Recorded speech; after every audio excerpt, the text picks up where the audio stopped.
નમસ્કાર. આજે 28 ઓગસ્ટ સંપૂર્ણ ગુજરાત એક એવા ગુજરાતી જેને ગુજરાતના નામે ગૌરવ અપાવ્યું છે.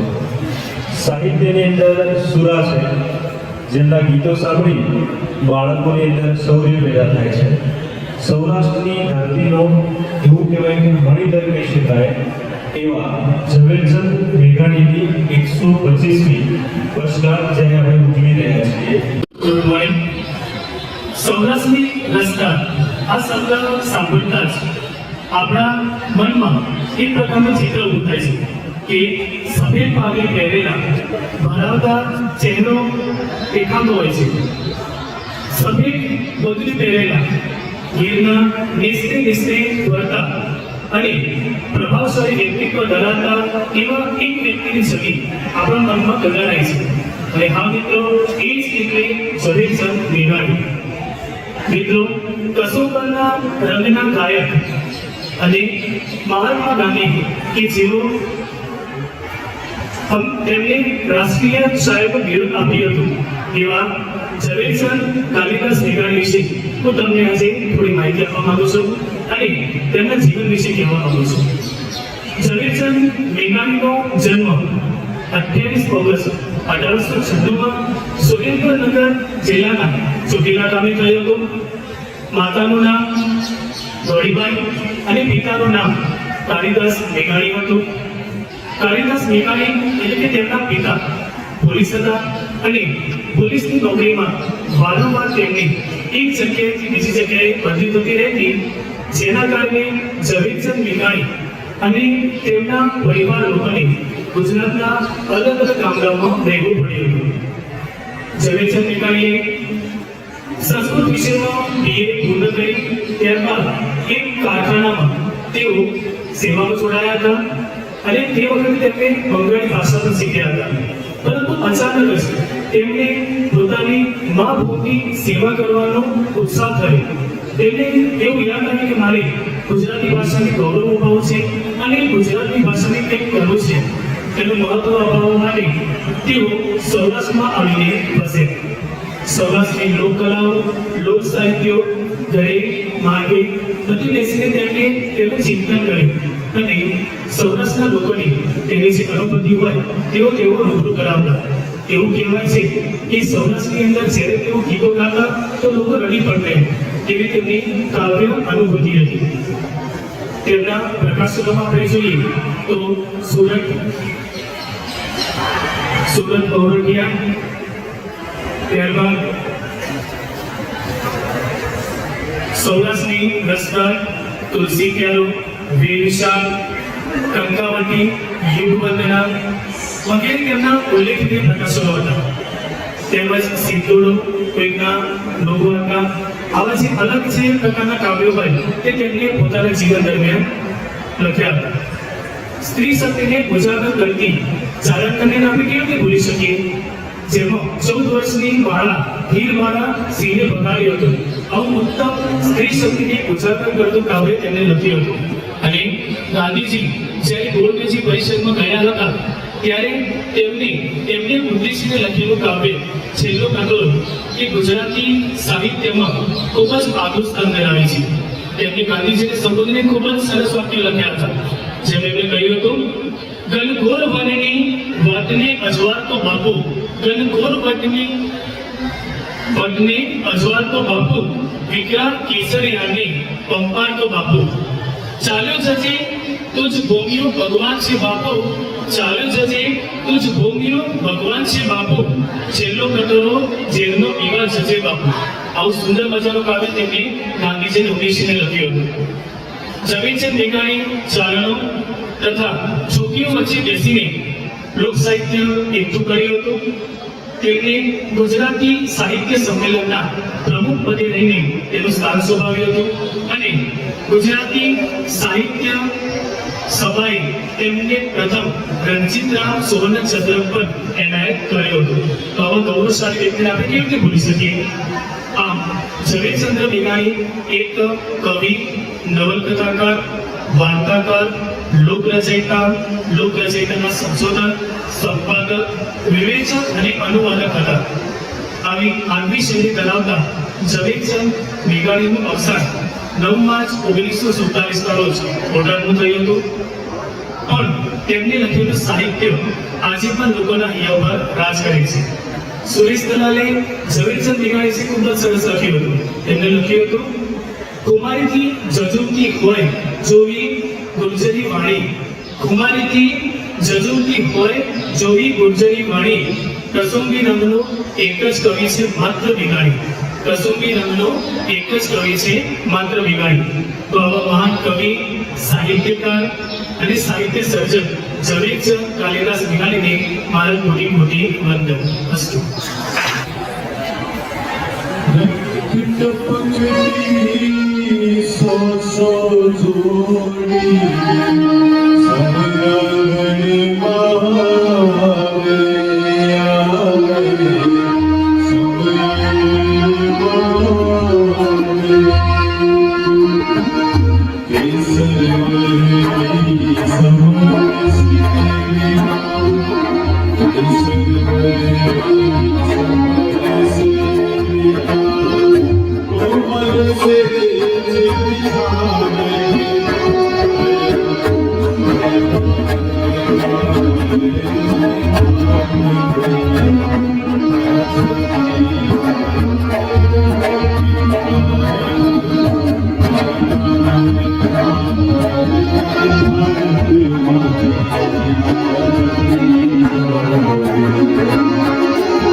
એક સુંદર કૃતિ છે કે જો દીવો ન ધરે કોઈ ઓરે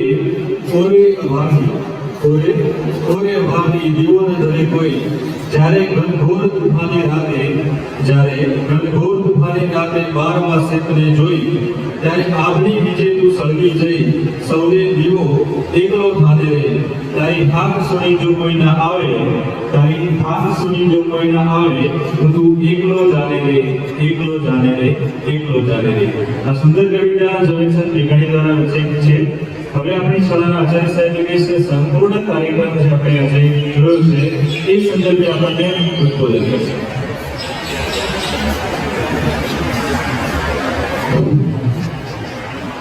નમસ્કાર વિદ્યાર્થીઓ,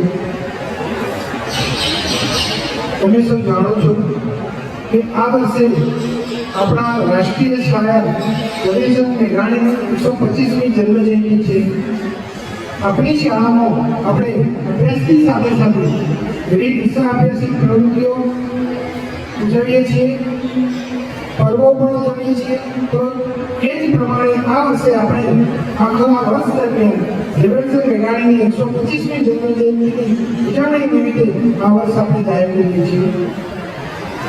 મેઘાણીજીની જન્મજયંતિની ઉજવણીમાં આપણે સમયે જુદા જુદા કાર્યક્રમો પણ રાખીશું, સ્પર્ધાઓ પણ કરીશું. એ જન્મજયંતિની ઉજવણી નિમિત્તે જુદી પ્રવૃત્તિઓ પણ કરીશું. આજે આની શરૂઆત કરી તમે અહીંયા જોયું તો પ્રકાશભાઈ આપણને મેઘાણીજીના જીવન વૃત્તાંત વિશે એક સુંદર માહિતી આપી. એમના જન્મથી લઈ એમનું બાળપણ, એમનો અભ્યાસ અને અંતે 51 વર્ષ સુધીના એમના પોતાના જીવન દરમિયાન એમણે આ ગુજરાતી ભાષાને, આ ગુજરાતને, આ ભારતને ઘણું બધું આપ્યું છે. તેમના સાહિત્યની કદર રૂપે ગાંધી બાપુએ તેમને રાષ્ટ્રીય શાયરનું ઉપનામ આપ્યું છે. એમના ઉપનામ જોઈએ તે ઘણા બધા ઉપનામો છે. પહાડનું બાળક, ગીરનું બાળક, કેશર મંટો, આવા ઘણા બધા એમના જુદા જુદા ઉપનામો મળેલા છે. પરંતુ કેટલાક એમના પ્રચલિત ઉપનામો જે છે એ સાહિત્યમાં આપણને જોવા મળે છે. તેમણે કોલેજ બાદ કલકત્તામાં એક ફેક્ટરીમાં નોકરી શરૂ કરી પરિવારના કહેવાથી. 2 વર્ષ જેવું ત્યાં એ રહ્યા, નોકરી કરી. પરંતુ એમના અંદર એક સાહિત્યનો જીવ હતો અને પોતે જાણે સાહિત્યની રચના માટે જન્મ્યા હોય એવું સતત એમને અંદરથી લાગ્યા કરતું. અને બીજી બાજુ એમની સૌરાષ્ટ્રની ભૂમિકા જાણે એમને બોલાવી રહ્યો એમ અચાનક એક દિવસ એમને એવું લાગ્યું કે નહીં, મારે સૌરાષ્ટ્રમાં જવું જોઈએ અને મારું જીવન સાહિત્યને પ્રદાન કરવું જોઈએ. આવો એમના અંતરાત્માના અવાજને સાંભળી અને એમણે એ નોકરી છોડી અને સૌરાષ્ટ્રમાં આવ્યા. એ વખતે સૌરાષ્ટ્ર નામનું દૈનિક સમાચાર પત્ર બહાર પડતું હતું, એમાં તંત્રી તરીકે જોડાયા. એના બાદ તેઓ ફુલસાદના તંત્રી બન્યા. આમ વર્તમાન પત્રોમાં પણ પોતાના સાહિત્યની છાંટ એમને આપી છે અને લોકો સુધી પોતાનું સાહિત્ય પહોંચાડવાનો પ્રયત્ન કર્યો છે. તેની સાથે સાથે સુંદર કાવ્યો, નવલકથાઓ, નવલિકાઓ, નાટકો, પોતે આવું ઘણી બધી રચનાઓ એમને એવી કરી છે કે જે ગુજરાતી ભાષામાં શિર મોકલે છે અને એક અલગ જ સ્થાન ધરાવે છે. એમના સાહિત્ય પ્રદાન માટે એમને રણજીતરામ સુવર્ણચંદ્રક પણ મળેલો છે.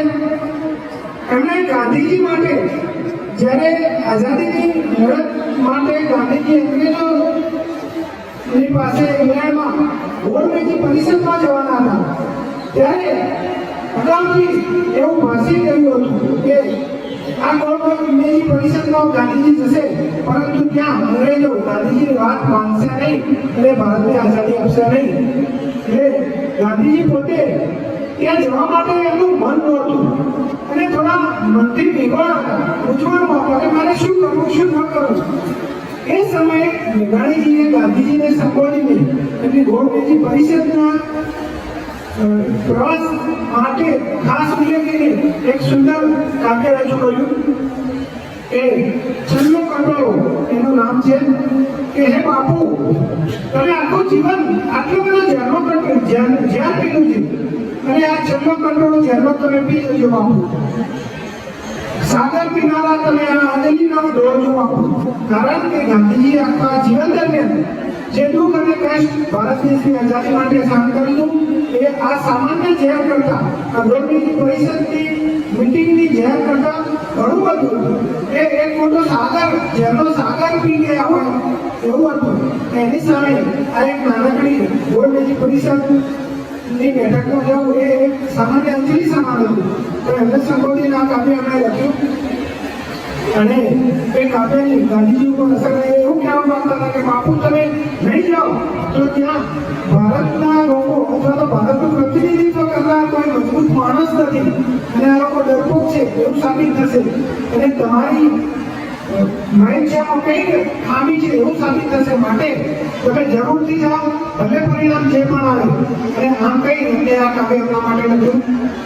ત્યારબાદ એમણે ગાંધીજીના રંગે રંગાઈ અને આઝાદીમાં ભારતના લોકોને સુનાદ ચડે એ માટે કેટલોક શૌર્ય ગીતો પણ લખેલો અને એમને સિંધોડો નામનું જે પુસ્તક છે એમનું એની અંદર એમનો શૌર્ય ગીતો પ્રકાશિત થયા અને એ પ્રકાશિત થયાને એમને એટલી બધી અસર થઈ લોકોમાં કે લોકો આઝાદીની ચળવળમાં ઉત્સાહભેર જોડાયા અને એનાથી બ્રિટિશ સરકાર આપણી બની ગઈ અને બ્રિટિશ સરકારે એમના એ પુસ્તક ઉપર પ્રતિબંધ લાવ્યો અને મેઘાણીજીને જેલમાં પણ પૂર્યા હતા. અને જેલમાં નહીં એમણે ઘણી બધી રચનાઓ કરી.